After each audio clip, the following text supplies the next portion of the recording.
chicos, ¿cómo están? Pues como ya saben, mi nombre es María Inés. En el episodio del día de hoy les traemos un tema muy interesante. Hoy les vamos a hablar sobre la trombosis venosa profunda aguda y contamos con un invitado muy especial. Él es el doctor Rodríguez. Muchísimas gracias por la invitación. Mi nombre es el Carlos Antonio Rodríguez Méndez. Soy adscrito de la unidad de tórax y cardiovascular de Juan y Menchaca, Hospital Civil Guadalajara. Hola, mi nombre es Chara Pérez y el día de hoy estoy muy emocionada por este tema. Pero antes de comenzar, me gustaría presentar a los demás que están en esta mesa y agradecerles que están aquí. Bueno, mi nombre es Abigail Mejía Pineda. Hola, mi nombre es Goel González. Mi nombre es Ana Constanza Torres Maya. Hola, mi nombre es Dayana Ochoa Ruiz. Mi nombre es Hassan Barriga y mis compañeros y yo somos alumnos de Universidad de Guadalajara La Mar, de primer semestre del grupo Primero J. Para empezar, hay que agradecerle al doctor por haber venido. Un aplauso para él. Muy amables. Bueno, me gustaría empezar con una introducción para que nosotros los de la mesa y ustedes también sepamos lo que es trombosis venosa profunda aguda. ¿Qué es lo que es? La enfermedad de trombosis venosa aguda es la entidad de que se presenta un coágulo en la circulación venosa, principalmente de las extremidades superiores o de las extremidades inferiores. ¿Por qué?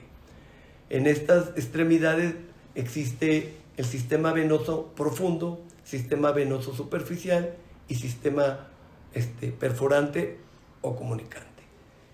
El que mayor riego sanguíneo o cantidad o volumen de sangre que tiene es el profundo, por lo cual es el que más nos llama la atención. El superficial es muy leve.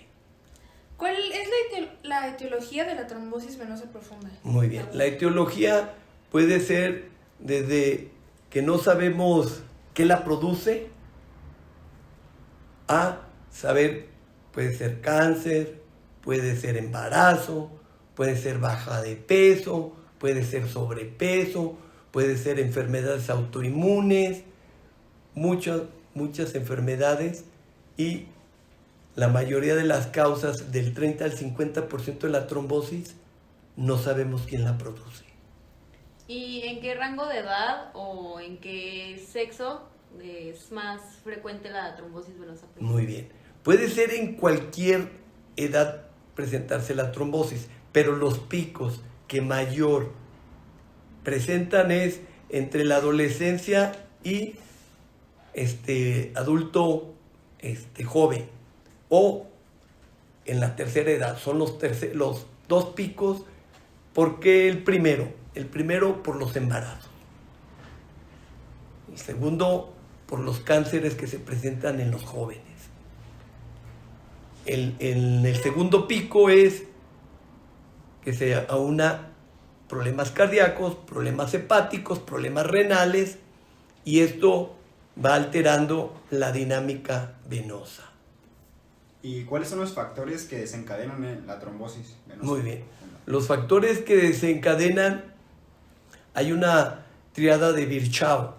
La triada de Virchow dice que puede ser lesión endotelial, algo que la cubierta del vaso venoso la altere.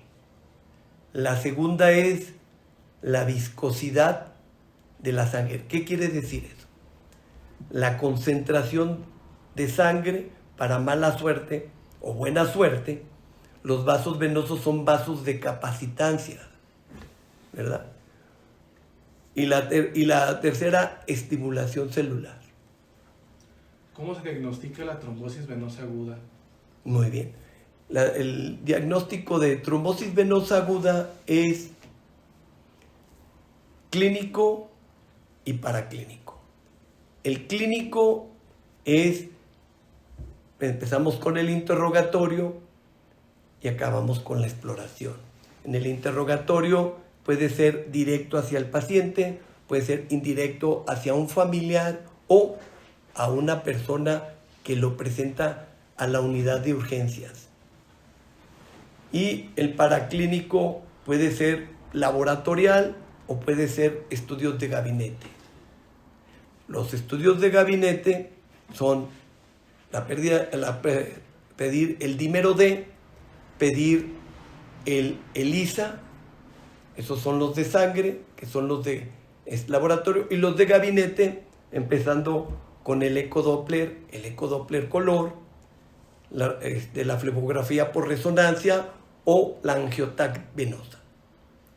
Disculpe, ¿qué tan confiables son estas pruebas clínicas como paraclínicas? Muy bien. La confianza es de la sensibilidad de lo clínico va desde un 30 a un 60%. ¿Qué es cómo se presenta este cuadro? Este cuadro se presenta que el paciente llega con una limitación al caminar. Y el paciente refiere que hace un día o 2 días se le puso la extremidad hinchada. Se le puso caliente, se le puso con limitación a su función y no se podía mover. Eso es lo más. En la exploración vemos los diámetros comparamos una extremidad con la otra extremidad. Vemos que una extremidad está hinchada, medimos su diámetro, tobillo, muslo, pierna y pie. Y vemos la diferencia que hay con la pierna contralateral. ¿Por qué? Casi siempre en el 60-70% es unilateral la trombosis, pero se puede presentar bilateral la trombosis. Y esto se debe ¿a qué? A que se tape o se cierre o se obstruya la cava, las ilíacas, y vamos a tener en las 2 extremidades. Pero ya cuando se obstruye la femoral, poplitea y distales, vamos a tener la única de una sola extremidad. ¿Ya? Es una sola extremidad. Y ya una vez hecho el diagnóstico obtenido, ¿cuál es el tratamiento? ¿Cómo se lleva a cabo? Vamos viendo de que si lo primero que se ve es clínico y luego después de la clínica viene los estudios de gabinete. ¿Por qué se pide dímero D? Dímero es una fracción de degradación de la fibrina. Entonces, si tenemos una función de coagulopatía, tenemos degradación de fibrina. Por lo tanto, el dímero D lo va a tener alto, pero no es específico. Si me sale un dímero D, no quiere decir que tiene trombosis. ¿Por qué? Porque puede haber, no lo altera un proceso inflamatorio, no lo altera un cáncer, no lo alteran enfermedades autoinmunes y muchas veces hasta la misma edad del paciente. Entonces, nomás nos sugiere que existe la posibilidad de trombosis venosa. ¿Por qué? Porque tiene una sensibilidad de un 35% a 60%. Pero si se encuentra elevado a más de 500 nanogramos por mililitro, entonces ya nos sugiere que hay algo. Más la clínica de que tiene la extremidad hinchada, dolorosa, hiperémica, hipertérmica, entonces ya nos sugiere que puede haber una trombosis. Entonces, ¿cuál es el segundo? Si me sale dímero D positivo, tengo que hacer un ultrasonido Doppler. Si me sale un dímero D negativo, ahí se para el diagnóstico de trombosis. Si sale positivo, seguimos con el ecodoppler, que tiene una sensibilidad y una especificidad de 90 y 95%. Bien, el tratamiento, ya que tenemos el diagnóstico con un dímero D positivo y un ultrasonido positivo, entonces ya tenemos diagnóstico de trombosis venosa.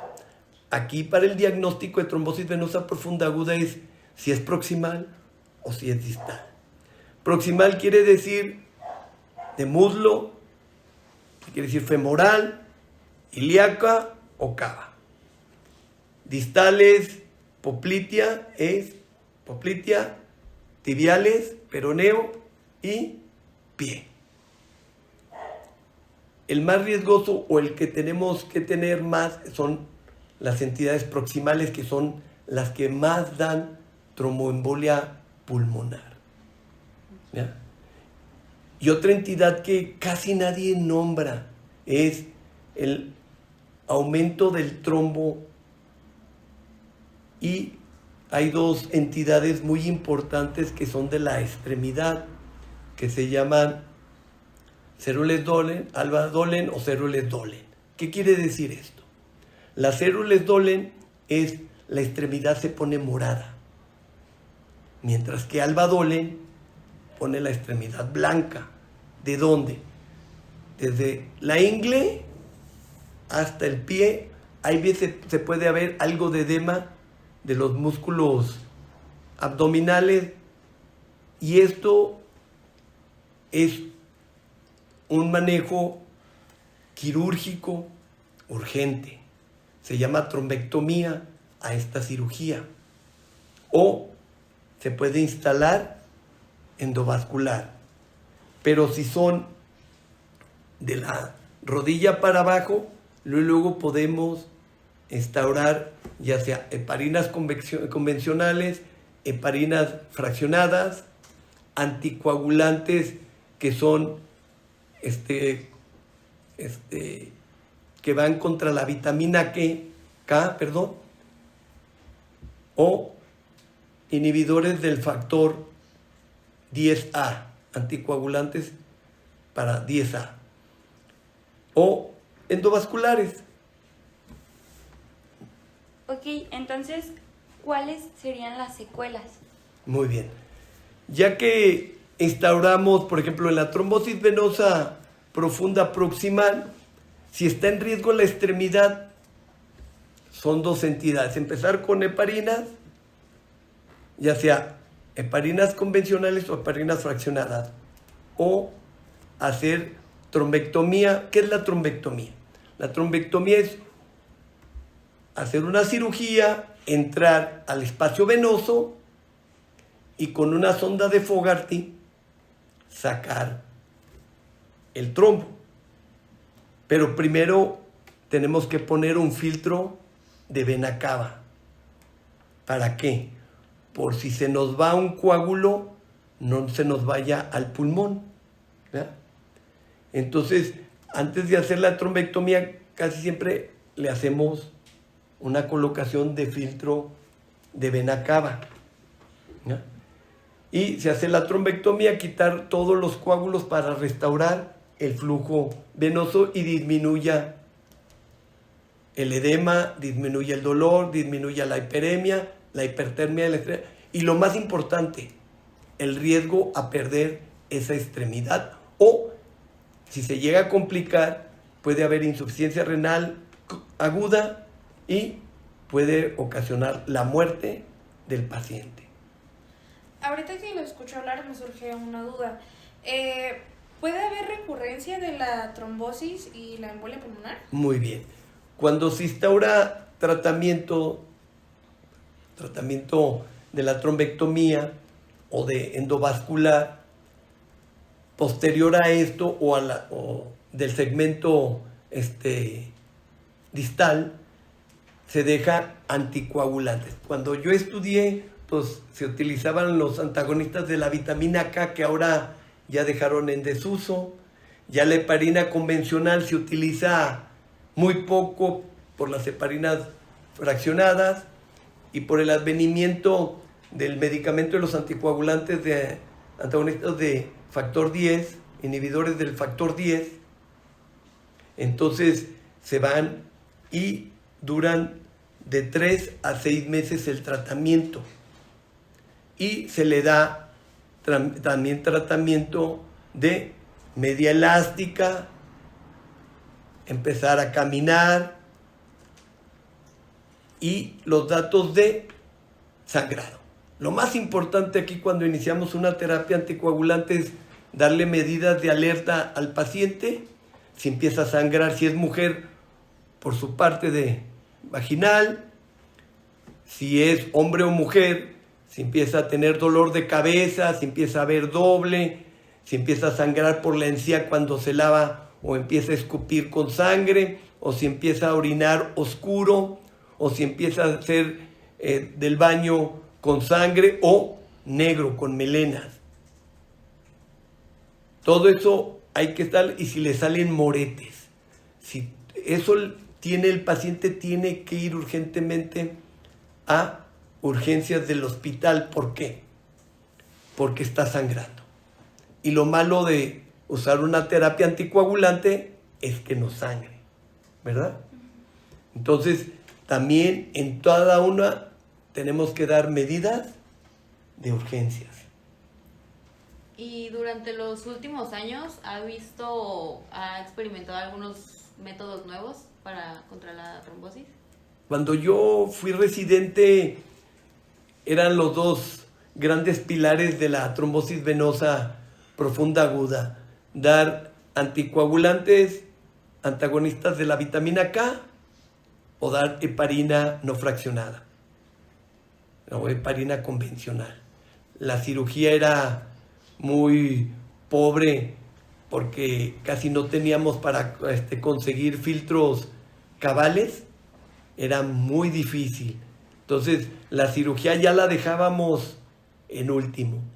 Después de eso vinieron las heparinas fraccionadas que nos ayudaron muchísimo, y luego siguieron los inhibidores de factor 10 activado, y ahorita ha cambiado muchísimo. Antes todos los pacientes los internábamos, ahora casi la gran mayoría, el 80%, se va a su casa con una terapia anticoagulante. Entonces el gasto hospitalario bajó mucho. Y luego, con el advenimiento de la cirugía endovascular, pues ahora es otro. Para mala suerte, no todos los hospitales tienen el gabinete de hemodinamia para hacer cirugía endovascular. Ok, y ahora que hemos visto que han salido nuevas opciones para tratar la trombosis venosa, quisiera saber qué opina de la terapia endovascular. Pues la terapia endovascular es un coadyuvante más de la lucha para rescatar esa extremidad y disminuir los riesgos de tromboembolia pulmonar. Porque la tromboembolia pulmonar tiene una mortalidad de un 10 a un 20-25%. No todo el paciente que tiene tromboembolismo pulmonar va a morir, pero es muy desagradable la sintomatología o pasar por el porqué. Los dos signos más importantes de tromboembolismo clínico es la disnea, ¿ya?, y el dolor torácico. Esos dos. Entonces, sentir que no puedes respirar, pues es una agonía, y el dolor. Entonces, en base a esos dos, ¿cómo hago yo el diagnóstico de embolismo pulmonar? Puede ser por un gamagrama, pero el estudio que es el de ahorita es un angiotac pulmonar, donde nos da que la arteria pulmonar se presenta coágulos, o en el corazón se presentan coágulos, ¿verdad? Entonces, el de diagnóstico definitivo, el que nos va a dar que el paciente tiene tromboembolismo pulmonar, es un angiotac pulmonar. ¿Usted ha tenido la oportunidad de realizar ese tipo de terapias? Y si es así, desde su punto de vista u opinión, ¿considera que sus resultados son buenos? Fíjate, cuando yo empecé la especialidad, empezó el auge de la cirugía endovascular y se dejó mucho en desuso por lo caro. Los catéteres eran muy caros, los fibrinolíticos eran muy caros. Otro que se me estaba pasando en la terapia de trombosis venosa profunda son los fibrinolíticos, la uroquinasa, streptoquinasa o factor activador del plasminógeno. Todos estos también, junto con la cirugía endovascular, es dejar un catéter donde está el coágulo y empezar a estilar estos fibrinolíticos. ¿Qué función tienen estos fibrinolíticos? Es destruir el coágulo. Pero ¿cuándo es cuando lo tenemos que utilizar? Los primeros 15 días. Si ya tiene 3 semanas, 4 semanas, ya no lo pueden porque el coágulo está organizado. La dinámica del coágulo es que no esté organizado el coágulo. Ya la tercera semana el coágulo está organizado y la terapia de fibrinolíticos no nos va a servir. ¿Qué es lo que tenemos que prevenir con los fibrinolíticos? Pues que no sangren. Estamos inhibiendo la formación de coágulo, entonces estar al pendiente que no nos sangre el paciente. Y el primer punto es cuidar sistema nervioso central, que no empiece con dolor de cabeza, que no empiece a haber doble, que probablemente le empezamos a hacer una hemorragia intracraniana. Entonces, ¿cuáles son las contraindicaciones de cualquier anticoagulante o fibrinolíticos? Pues que tenga una úlcera gástrica, que tenga un sangrado activo, que haya sufrido un traumatismo, que haya tenido en los primeros semanas una cirugía, un traumatismo. Entonces, o que tenga una discrasia sanguínea. Todo eso lo tenemos que tener en nuestra historia clínica. Por eso es importante aquí que la historia clínica es nuestro eje. El interrogatorio, los antecedentes y la exploración. Y en base a eso, y en base a los estudios de gabinete o laboratorio, hacemos nuestro diagnóstico. Pero en base a todo esto, vamos a iniciar la terapia que debe de ser la idónea, porque no se le debe dar a todos los pacientes la misma terapia. Un paciente que tiene cáncer no se le va a dar a un paciente que no tiene cáncer. Son diferentes tratamientos, pero todos parten de que son anticoagulantes orales, anticoagulantes intravenosos o subcutáneos o fibrinolíticos o cirugía de trombectomía o endovascular, cirugía endovascular. Todo este arsenal es el que nos va a dar una panorámica o ¿cómo puedo decir? De tener muchas armas para combatir una sola enfermedad y tener cuál es el idóneo para ese paciente. Disculpe, doctor, me gustaría saber cómo se previene la trombosis venosa. Muy bien. La trombosis venosa, ¿cómo prevenirla? Lo primero que debemos saber es cuáles son los factores que nos pueden desencadenar una trombosis venosa aguda. De los factores que dijimos, pues es el embarazo, pero van a decir ustedes, pues no nos vamos a embarazar. No, pero es un tanto por ciento el embarazo, ¿verdad?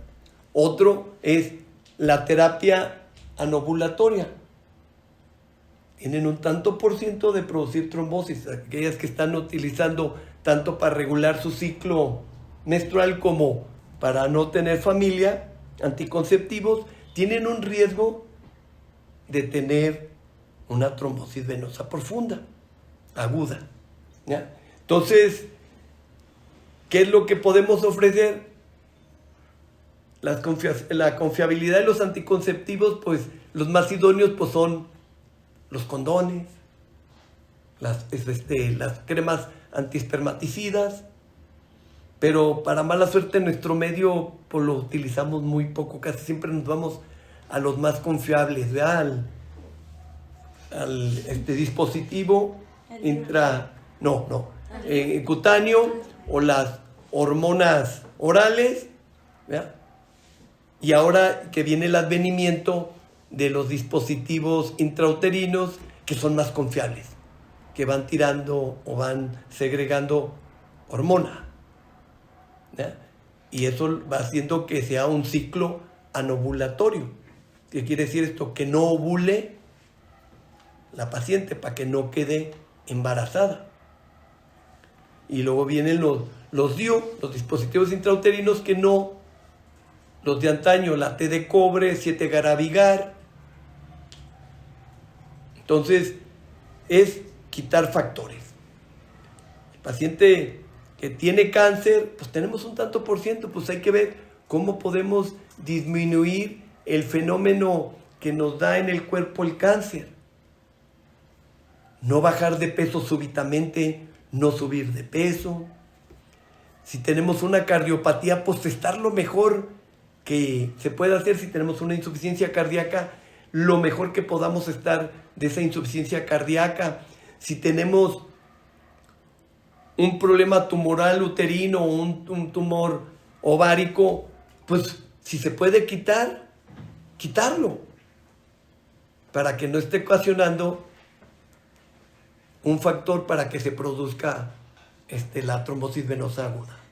Entonces es quitar factores, sí se puede prevenir, pero lo más importante es hacerle saber a la población, nosotros como médicos, que la trombosis venosa profunda aguda se puede presentar en cualquier edad. Debe ser informativa. Debe de saber el papá, la mamá, el mismo hijo, los maestros en la escuela. Debemos de tener programas que nosotros los médicos empezamos a ir a las escuelas a dar información. Y en los primeros síntomas que recurran a un hospital o al centro de salud para que sean atendidos, no que sean atendidos por gente que no está preparada. Sí. Eso es lo más importante. Eso esperemos de que se logre, que la Secretaría de Salud y las facultades empiecen a ir a las escuelas a informar tanto a los maestros, a los alumnos y a los padres de familia y a la sociedad, y hacer programas informativos. Bueno, y finalmente, juntando toda la información ya en una sola cosa, ¿nos podría contar o comentar algún caso clínico que haya tenido experiencia? Pues son muchos, pero vamos a hablar de uno más reciente, una paciente de 53 años que ingresa al servicio de urgencia por edema de extremidad inferior y limitación a su marcha. Nos lo presentan al servicio de tórax y cardiovascular de la unidad y vamos a revisarla. Una paciente de 53 años, consciente, ubicado en tiempo y espacio, cooperador al interrogatorio. Encontramos de que de las cosas positivas es de que la paciente hace una semana fue operada por histerectomía por un cáncer endometrial. A la exploración encontramos, tenía signos vitales en parámetros normales y su exploración de extremidad inferior izquierda tenía aumentado el volumen, caliente, roja, pero lo que nos llamaba es que no estaba dolorosa. Entonces le hicimos maniobra de Hoffman, salió negativa. Por el antecedente, otra cosa importante que encontramos, crecido el hígado, tenía hepatomegalia.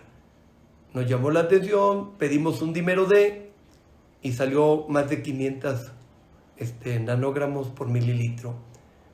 Pedimos nosotros al servicio de rayos X hacerle un eco hepático y un eco Doppler de extremidad inferior izquierda. Se confirmó la trombosis, una trombosis iliofemoral izquierda, y encontraron a nivel de hígado diferentes densidades. Se pide una tomografía de hígado y la tomografía salió positiva. Presentaron datos de que eran metástasis. Se le pide al servicio de radiología hacerle biopsias percutáneas, las cuales se tomaron y salieron positivas a cáncer endometrial. Entonces es una metástasis del endometrio hacia hígado. Entonces aquí la terapia era, ¿qué le vamos a ofrecer? Empezamos con heparinas de bajo peso molecular porque las heparinas se han visto que son el mejor tratamiento para pacientes con trombosis venosa profunda aguda por cáncer. El dilema es, ¿se le realiza cirugía o no? Se sugiere ponerle filtro de Griffith, filtro Cabal, se le pone y se deja así sin hacerle trombectomía. La paciente mejora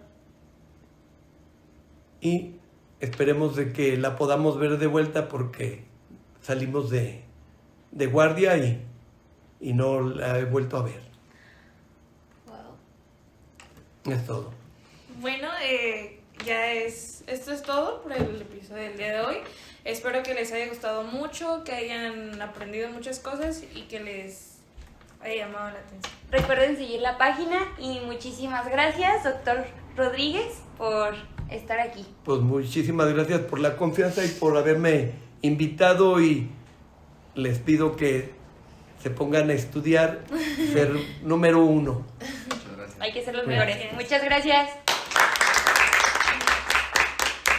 Y bueno, ya para finalizar, agradezco muchísimo al doctor Carlos Rodríguez Méndez, que nos ayudó a comprender la naturaleza de esta enfermedad, nos enseñó sobre trastornos, sus riesgos y también el cómo atacar esa enfermedad. Muchísimas gracias. En estos momentos les enseñaré las conclusiones de todo mi equipo. Gracias. Además, el doctor nos platicó un poco acerca de los síntomas, que pueden ser enrojecimiento, hinchazón y dolor. También nos platicó acerca del diagnóstico y tratamiento oportuno. Este tratamiento puede incluir anticoagulantes para evitar el crecimiento del coágulo y en casos graves para eliminarlo. Gracias al conocimiento de un especialista en angiología, el Dr. Rodríguez, comprendemos mejor cómo prevenir la trombosis venosa aguda, identificando sus factores de riesgo. Algunos de ellos es la inmovilidad avanzada, cuando llevas bastante tiempo quieto, que ya es cuestión de años. Generalmente este padecimiento ocurre en personas mayores de 60 años. Otro factor de riesgo puede ser la obesidad, que tengas alguna adicción como el tabaquismo, cáncer y su tratamiento. Esto puede llegar a desencadenar la probabilidad de tener este padecimiento, trombosis venosa aguda. Antecedentes familiares, herencia, más que nada. Cuando algún familiar tuyo cercano llegó a tener este padecimiento, puede llegar a tener esa probabilidad de tener la trombosis venosa profunda aguda. Adoptando medidas preventivas como la movilización frecuente, el uso de medidas de compresión y la supervisión médica en pacientes de alto riesgo. Y recuerda que este aprendizaje es esencial para evitar y manejar adecuadamente una condición que, aunque es común, puede tener consecuencias graves si no se trata a tiempo. Cuida tu salud y protege tus venas. Recuerda que la trombosis venosa profunda es una condición que puede afectar tu calidad de vida y poner en riesgo tu bienestar.